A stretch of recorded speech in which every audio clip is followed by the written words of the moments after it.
بسم الله الرحمن الرحيم. عن ابن عمر رضي الله تعالى عنهما أن رسول الله صلى الله عليه وسلم قال في الحديث: ومن قال في مؤمن ما ليس فيه أسكنه الله ردغة الخبال حتى يخرج مما قال. رواہ ابو داود۔ نبی کریم صلی اللہ علیہ وسلم نے ارشاد فرمایا، جس نے کسی مومن کے بارے میں کوئی ایسی بات کہی جو اس مومن میں موجود نہیں ہے تو اللہ تعالیٰ اس شخص کا ٹھکانہ جہنم کی ایک سخت وادی میں بنائیں گے یہاں تک کہ یہ اپنے کہے ہوئے کی سزا بھگت لے۔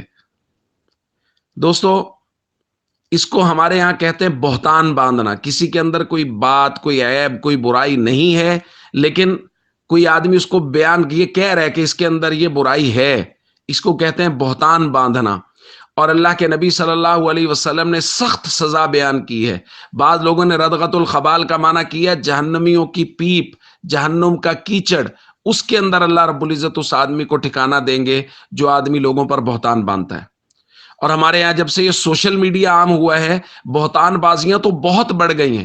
اب تو جو سوشل میڈیا پہ بیٹھے ہوئے لوگ ہیں وہ اس کو ثواب سمجھتے ہیں۔ کسی کے بارے میں بات پہنچی اور اس کو فوراً نقل کر دیا بغیر تحقیق کیے کہ آیا کہ کچھ ہوا یا نہیں ہوا۔ کم از کم اس آدمی سے جس کے بارے میں بات پہنچی ہے تحقیق تو کر لی جائے۔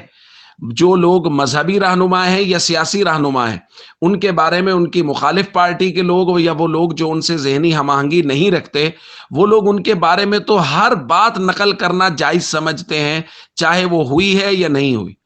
او بھائی، اللہ کے لیے اپنی آخرت تباہ نہ کریں۔ کسی بھی سورس سے معلوم کر لیں کہ یہ جو بات ہم تک پہنچی ہے اس بات میں حقیقت کیا ہے، اس کا پس منظر کیا ہے، کچھ معلوم کر لیں، اس کے بعد پھر بات کو آگے نقل کریں۔ ایسا تو کوئی سوچ ہی نہیں رہا۔ یہ تو سوچ ہی نہیں رہے کہ ہم نے مرنا ہے، مرنے کے بعد اس بات کا جواب دینا ہے۔ آپ جس بھی مذہبی یا سیاسی پارٹی سے تعلق رکھتے ہیں، لیکن کم از کم اپنے جو آپ کا ذہنی ہم آہنگ نہیں ہے یا جو آپ کا مخالف ہے، اگر اس کی بات آپ تک پہنچی ہے تو کم از کم اس کی تحقیق ضرور کر لیں اس کو نقل کرنے سے پہلے، وگرنہ اگر ایسا نہیں کریں گے تو تیار رہیے، پھر جہنم کی وادیاں اللہ نے انہی لوگوں کے لیے تیار کر رکھی ہیں جو بغیر تحقیق کیے لوگوں پر بہتان باندھ رہے ہیں۔ السلام علیکم ورحمۃ اللہ وبرکاتہ۔